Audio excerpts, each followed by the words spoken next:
so it is now my great pleasure to jump across the Pacific from New Zealand to the North American continent, where it is now already mid-afternoon, and introduce to you Teresa Conifrey from Santa Clara University and also fellow ABLE Digital Ethics Task Force member who works and lives in the Bay Area.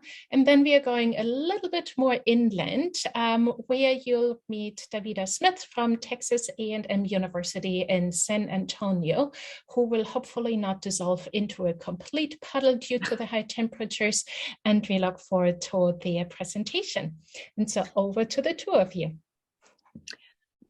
Thanks, Christina, for getting us off to a good start.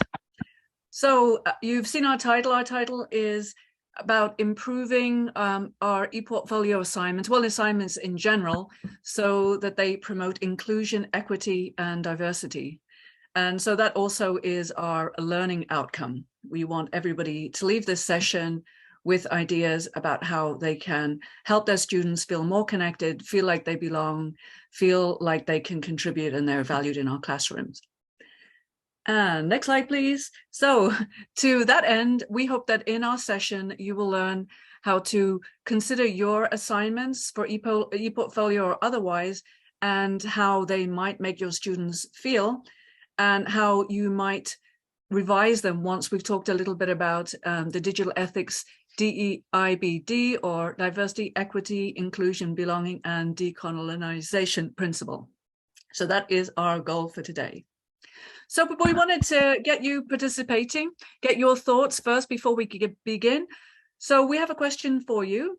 What comes to mind when you think about these terms: diversity, equity, inclusion, belonging, and decolonization? And we're going to share in the chat a link to our answer garden. So we should be able to see that in a few minutes, what your thoughts are. Give us a visual representation. I'm just going to give them a second to just think about what they see on the screen before I switch over. Good idea. All right. Hopefully everybody's ready now. I'll switch over to the link.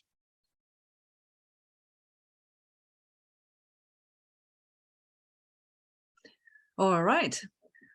Continuous work, mattering, valued.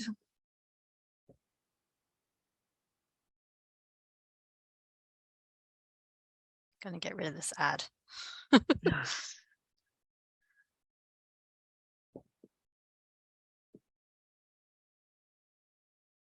Any other thoughts, folks?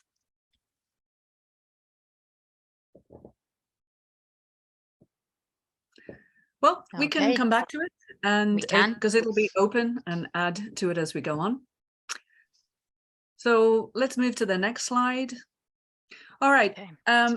Also very important, and we'll talk about that in the context of our students, we want to practice here in our session. And these are our agreements for a safe session. Everybody's here to learn and challenge their preconceived notion and biases. We want to be listening without judgment, lots of curiosity instead. Be open to receiving feedback from one another, discuss an argument, not make it personal, and keep what anybody shares confidential if they share in the breakout room. And at the bottom there, just a quick reminder, you can change your Zoom handle, you can turn off your screen, whatever you want that makes you feel comfortable in this session. So what are we going to cover today? We want to introduce the digital ethics principles in general, say a little bit about the Digital Ethics Task Force, and then talk about how we have applied it to our assignments, have you think how you would apply it to your assignments, discuss how that worked for you, what were some challenges, some successes in trying to think through what changes you might make, and then look to the future and talk about how we can continue this in our classrooms once we leave this conference. So a little bit about the ABLE Digital Ethics Task Force. And if you've attended other sessions, you will be probably familiar with this image here. So we are a group of people from across the country, outside the country. We've got representatives on the East Coast, South Coast, North, West Coast. we've got Christina, who is in New Zealand, and we've got Christine, who is in Australia. But we're always looking for new members. So a call went out at the beginning, a call will go out at the end. If that's something that you think you might be interested in, please do let us know. All right, and why did we come about and what are we about? This was at ABLE conference in the Bronx, 2019. People at the conference were thinking that digital ethics was an underdeveloped area of research, that might be something that ABLE should take a look at. And a call went out. So that was 2019. The first year was 2020 to 21, then 21 to 22. And we are, what, 22 to 23? Oh, actually, I'm getting ahead of myself. This is definitely the third year of the ePortfolio Digital Ethics Task Force. And some people have been there from the beginning, I think Christina and Kevin, right? And I joined it in the second year. So this is my second year or third year of the task force. So let's talk about the principles. We're going to be focusing on the DEIBD, but you can see that there are 13 principles, and some of the other sessions at the conference have talked about different principles. And yeah, if you've got questions, Christina's put that in the chat. You can contact the Digital Ethics Task Force. A lot of these principles are connected. We will be focusing on DEIBD, but I'm going to talk a little bit about evaluation as well. Although the longer you look at these principles, you'll see more connections and interconnections, cross connections. And yeah, each of them, when you click on that link, it takes you to the graphic, and then there's a table of contents. And in the table of contents, there's an abstract. If you click on whichever of the principles you're interested in, you'll see that there's an overview, an abstract, and then a bunch of different strategies you could use for applying the principles, some applications, and some scenarios. And we're going to look in a little bit more detail at the DEIBD principle. All right, so in a nutshell, or in this delightful Venn diagram, you can see all the aspects. So this is kind of a complicated one because it does bring in all the different aspects. So this is what it looks like as a whole. And we're going to talk about how it applies in ePortfolios. So we're going to deconstruct it a bit next. Diversity, what do we mean by diversity?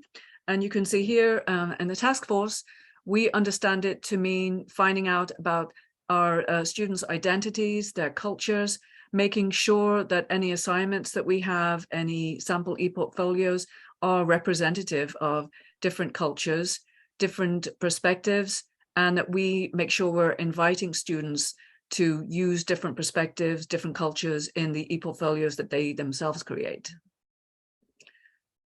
And on to the next one, equity. Equity is about facilitating conversations where everybody's views are appreciated and that we acknowledge that we have our own biases. It's always the case that everybody has some hidden biases, but we understand that and we try to acknowledge that in the classroom, provide support for students as they do their work. It could be technical support, it could be very practical support, such as telling them where they can get access to a laptop or a tablet that they can use for creating their ePortfolio. And then encouraging them as well. And we've seen, especially during these COVID times, when students have had a lot of different issues, more issues than ever with mental health, for example, that they know where they can get help. And then on to inclusion. Again, these we've tried to separate them out, but as in our Venn diagram, you can see that there is a lot of overlap. So it is really about making sure that students feel that they're seen in the classroom, that we appreciate their input in the classroom, helping them support and collaborate with each other, make sure that if they could be unintentionally excluding one another or using language that is possibly they haven't questioned before, but trying to create a safe space so that we can have those kind of discussions.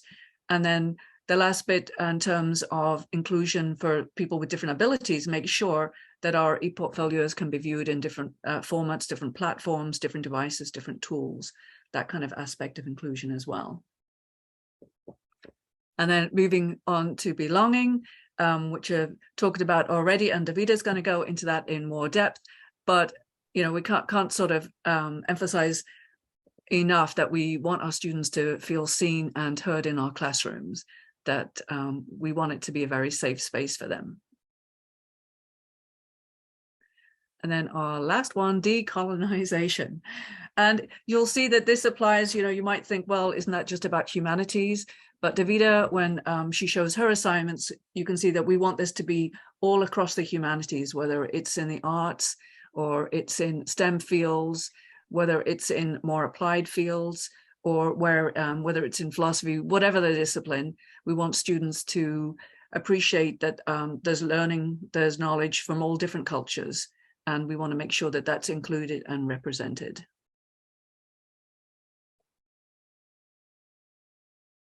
All right, so I know this is about DEIBD, but I just wanted to take a quick minute to also mention our evaluation principle.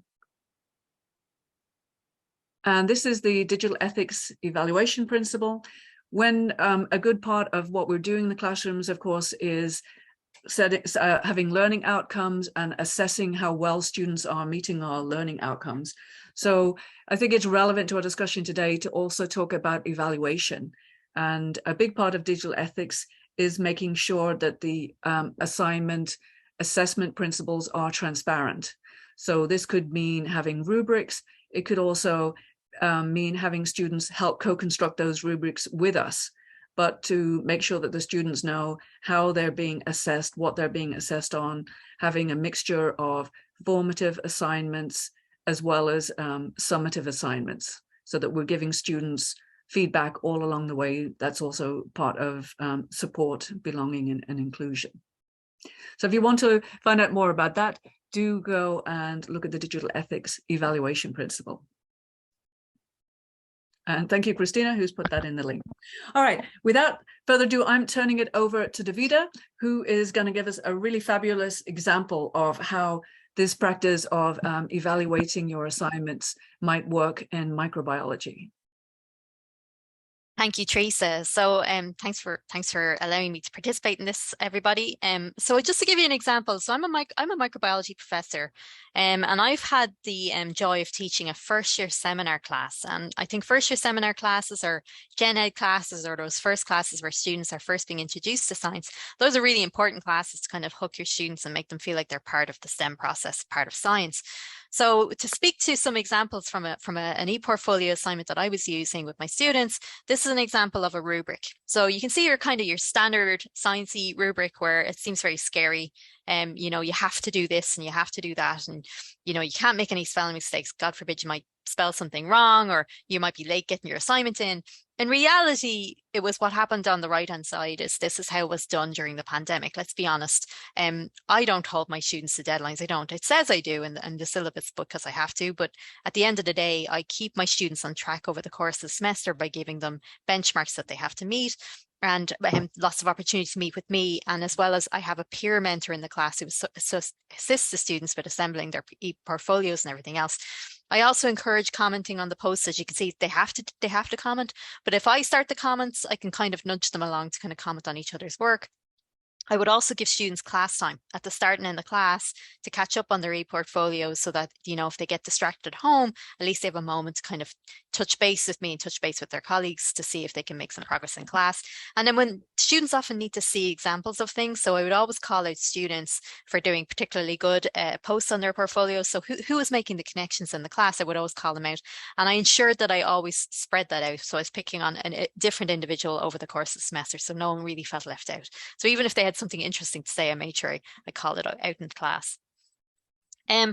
One of the things that's really important for STEM classes, though, in particular, is when students are first coming into class. We've talked about community agreements. Now, the thing about community agreements is they often read like a set of rules, right? And you have to do this or you don't do that or whatever. And I've done these with students. I've done ones where we created them ourselves and everything else. But during the pandemic, I made it much simpler. I simply asked the students, when are you most comfortable learning, right? That was the prompt. And we did this on Padlet. They all basically wrote what they thought, you know, with respect to this is when I'm most comfortable when I'm learning. And then because you can use that rate function, the students could come on here. It was anonymous. They could come on here and they could basically rate the types of environments where they were the most comfortable.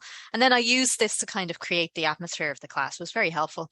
I obviously do surveys as well at the start of class to kind of get a sense of who the students are as well. But this helps build community. And then in order to ensure your students know what they have to do, you have to give them prompts, right? So the prompts that I give the students for portfolio work, this is a reflective practice. I want them to reflect on what they're learning. So you can see the type of language I'm using here. What makes you excited? What makes you upset, concerned, you know, curious as you balance this with all others? The idea being is I'm trying to get them to be honest with me and tell me how they're going through the course. And so it kind of gives me a sense of how they're feeling. And that's really what I want to capture when I'm doing these kinds of assignments. How are they feeling as they go through the class? Because at the end of the day, yeah, you know, the exam questions are important, but ultimately I want to know how are they feeling about science? Has their feelings changed over the course of the class? And I ask them to, write as much as they can, but I'm not going to penalize them if it's short today and too long tomorrow. So here's an example. So this is a course where I taught the students about toilets. Now you might be saying to yourself, well, why would you do a course on toilets? Well, toilets are something that not everybody has access to around the world, and you'd be surprised. But you can teach toilets through science, believe it or not. You can have a science class that's framed with the theme of toilets, toilet access, toilet sustainability, the economics of the toilet, the physics of the toilet. There's a ton of stuff you can teach toilets through this. And ultimately, as a microbiologist, waste is the theme, and having the students understand the nature of waste and how we look at waste and their perspectives about waste and everything else. So here's a week 1 journal from a student. This student was from Japan. And you can see how she's thinking about it. She's ended up in this first year seminar. It's a seminar about poop and toilets, and she's wondering herself, how did I end up in this class? They're put in these classes. They don't get to choose them, unfortunately. And most of the students in these classes they want to be actors, artists, and they want to go into policy. They don't want to be science majors. So this is not necessarily where they want to find themselves. But this is where she started. And if you look on the right-hand side, this is where she ended, right? So she went from, why am I in this class about poop? And now she's like, this is the best thing ever. And you can see some of the language she's using. Classmates were the best. Our professor was nice. I thought it was gross, but now it's not. I don't see it as gross anymore. It's not gross to me. So there was all of the students' trajectories looked somewhat similar to this. That was very important to me. But another thing that jumped out from the portfolio is when final reflections, you could begin to see their transition from I'm an American and I have this way of looking at the toilets to I'm no longer just an American, I'm a member of the planet and I'm a human being on planet Earth. They began to think globally. And that was one of the things I wanted them to do. I wanted them to think about outside of their country, outside of their homes, outside of their communities, that there are other people out there. And not everybody looks at toilets the same way. So they began to see that traditional practices, believe it or not, using lotas, bidets, all those other ways that people use toilets around the world are actually better, believe it or not, for sustainability, for our health. Squatting toilets are better for your bowel health. Blows their minds, right? So they're all thinking now, oh my gosh, there's this whole other side of toilets that I haven't been thinking about. They also learned about diseases that were transmitted through toilet waste and everything else. They began to see that diarrhea kills more people around the world even today. So this was very important for them. And another thing, there it is. I had them at the end of the class, they started to think about social justice and toilets, right? So they began to see there were a lot more facets, not more levels to the toilet. They began to think about toilets as not respectable places, that there were issues with toilets with respect to LGBTQIA communities, toxic masculinity, right? A man can pee wherever he wants, but not the case for women, right? Hollywood portrayal of toilets, how they're these fantastic, luxury things, right? It was really cool. And then the idea of shame of different practices. And this was really important because the students in my institution, a lot of these students were actually from other countries. And when they would come to the new school, they were often being, they had lotas in their bathrooms and they would have to explain to their colleagues what this was and what this practice was. They felt ashamed of their cultures. And that's something that we wanted to address, that you shouldn't feel shame about this. This is cool. And we all want to learn about this. You're part of, teach us about your practices. So over the course of the semester, you're building the community at the start. You establish principles and guidelines for the class. This is how we're going to do things. It's a gradual process, particularly for students who are not from this country, foreign students. Then you start to build a community through shared readings, shared experiences, doing experiments, beginning baby experiments, so it's not scary, and breakout rooms, giving them spaces to talk without me present. And then as the comfort level grows, you can have those difficult conversations. You can talk about the risk to women when they have to go outside to use the bathroom. You can talk about gender violence and all of these other issues, but that has to build over the course of the semester as the students become more comfortable with the class material, but also with each other. And also setting the expectations so that you're realistic about what the students can do and relaxing your expectations, because we're doing this during a pandemic and everything's incredibly difficult as you're trying to navigate those waters. So that was that class. Back to Teresa. All right, so now it is your turn. What we wanted to do was have everyone here think about an assignment that they have, an ePortfolio assignment or another assignment if you're not doing ePortfolios, and think about it, look carefully at it, and try and imagine it from a student's perspective. Are there any parts of the language, any specific parts of the assignment that might make some students feel uncomfortable, feel like they don't belong, feel excluded for whatever purpose? And then going back to the DEIBD principle that we mentioned earlier, think about how you could change it so that you could make your assignment a little bit more welcoming, a little bit more equitable and inclusive for all students. So we're going to give you 5 minutes to do that. It's a small group, so I guess we don't need to do breakouts. Yes, thanks, Christina, for sharing the link to that principle again, so you can go back and look at the strategies. So let's take 5 minutes, and as you're doing it, be also mindful of what challenges you are coming across. Are you thinking that some students will feel comfortable with the language? Are you thinking maybe some of your colleagues might challenge the way you're reframing assignment? What are some issues that come up, some challenges, as well as what are some successes for you? So I'm going to stop talking and give everybody about 5 minutes to do this individual work.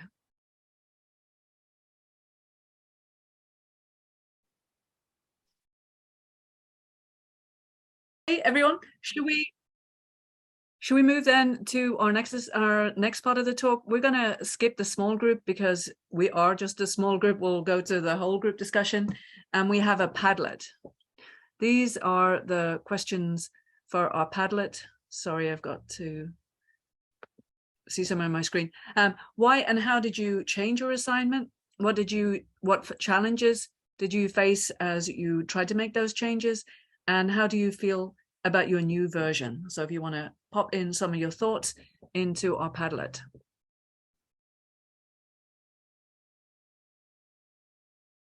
Cool. Does anyone some challenges? Some challenges, yes. And I'm wondering, does anybody want to unmute or say a little bit more about what they put on the Padlet?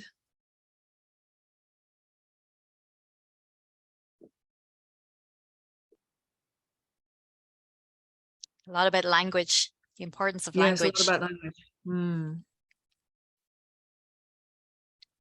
Yeah.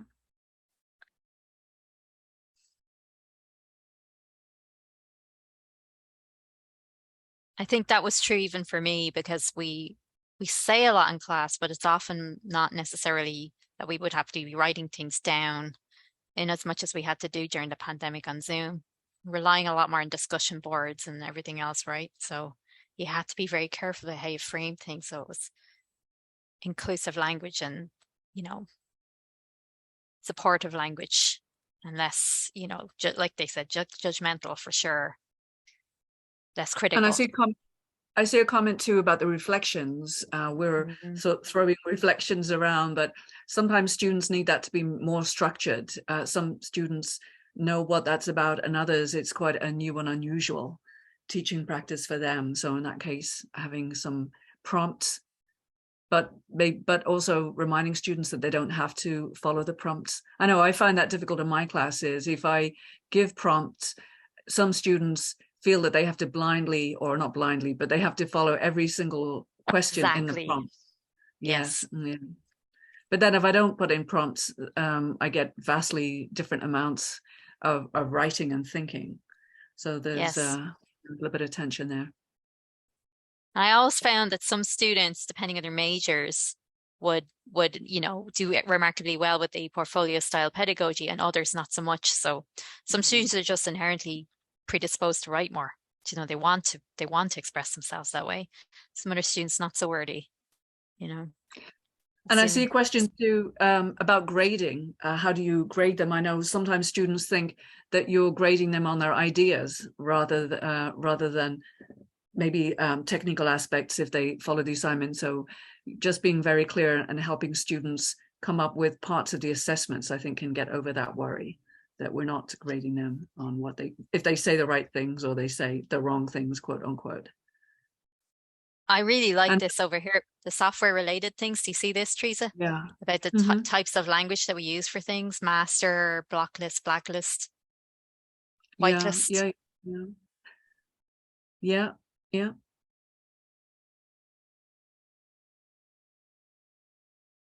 I'm looking at that balancing student-centered approach with meeting general education requirements. Probably a lot of people are struggling with that one. Yes. Sometimes we have more or less freedom to design our courses. That's exactly right. And then there's the student-centered approach, the gen ed approach, and then there's the majors, when you have to try and fit everybody's expectations. For us in biology, you have biology classes that are for majors and for non-majors alike. And that's where it gets tricky. You want to teach everyone, but then you have to cover all the content, right? It's the challenge of all time.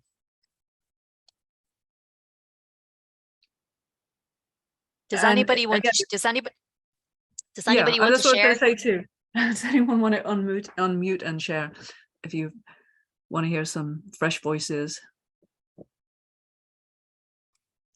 I'm working on this cluster of assignments already. And so that's, of course, one reason I was very interested in this session.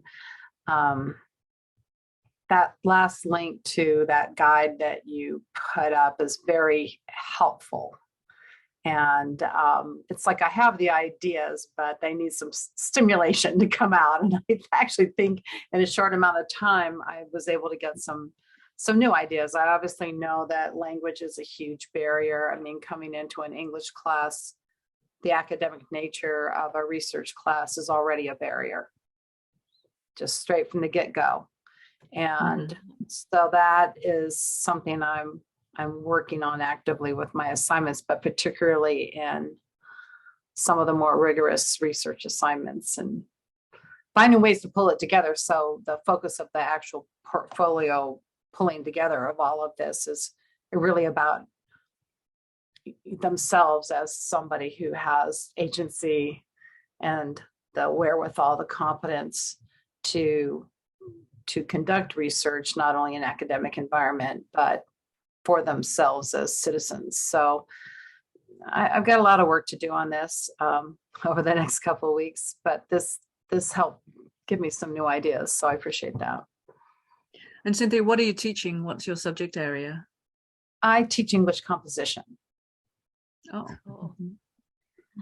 I was going to ask, because I'm not an English professor, obviously scientist. What is media ecology investigation? I never wrote that. I'd love to hear about this because I teach microbiology.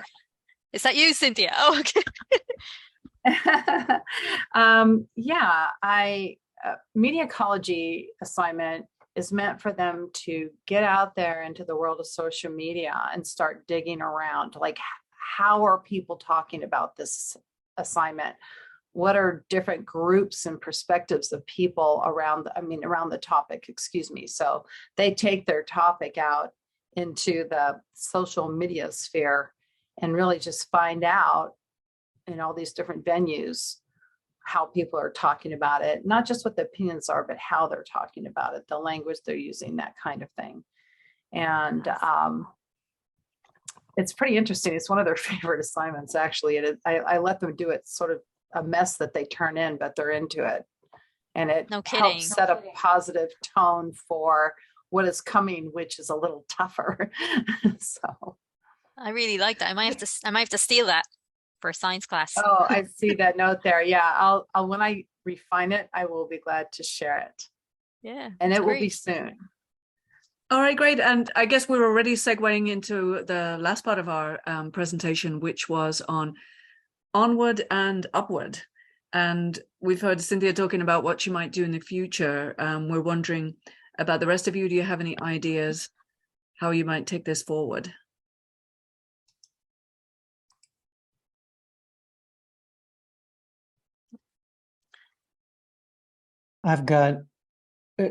I was challenged in the last couple of years. The General Education Committee for the whole system that I'm in changed the requirements. And so I had to re-propose that my class regain general education status.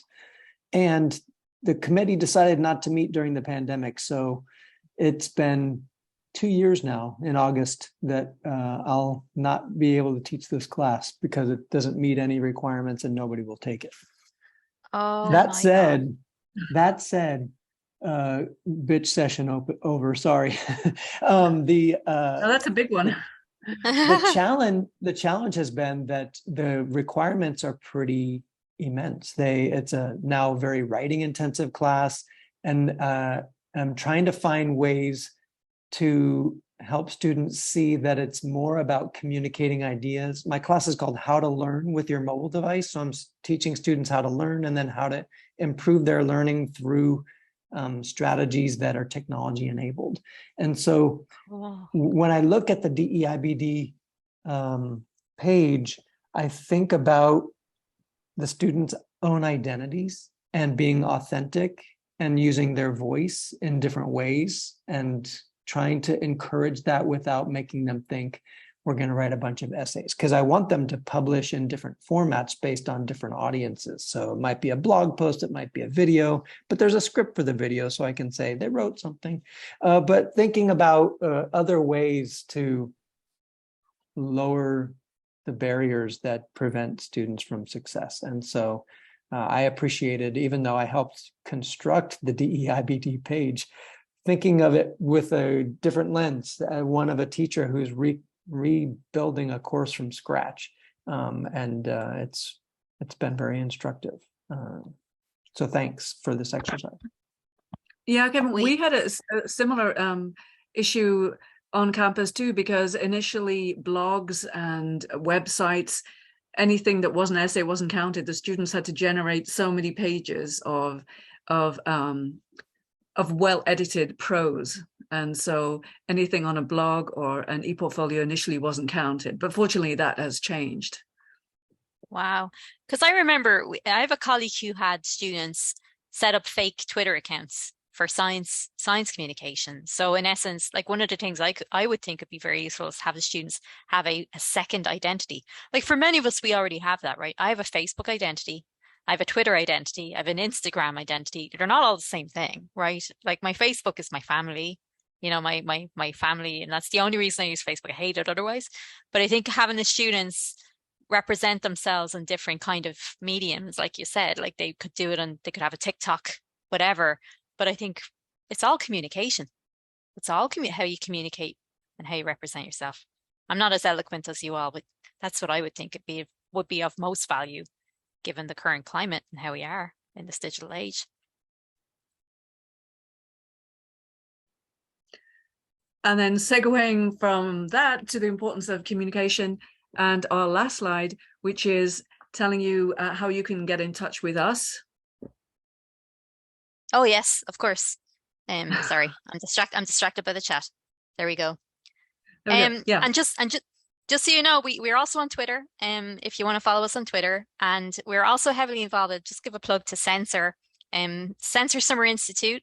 Censor is SENCER.net. We will be having a Summer Institute on August 5th to 7th. Myself and Teresa are very involved with Censor. That's how we met. You don't often make friends with an English professor in California over when you're in New York. But we'd love to welcome you all there. And we're very involved in trying to teach science through the humanities and through other disciplines as well. So working together to teach STEM to students and to embrace the ways we can express our love of STEM in other wakes of life. So we'd love to meet you all there.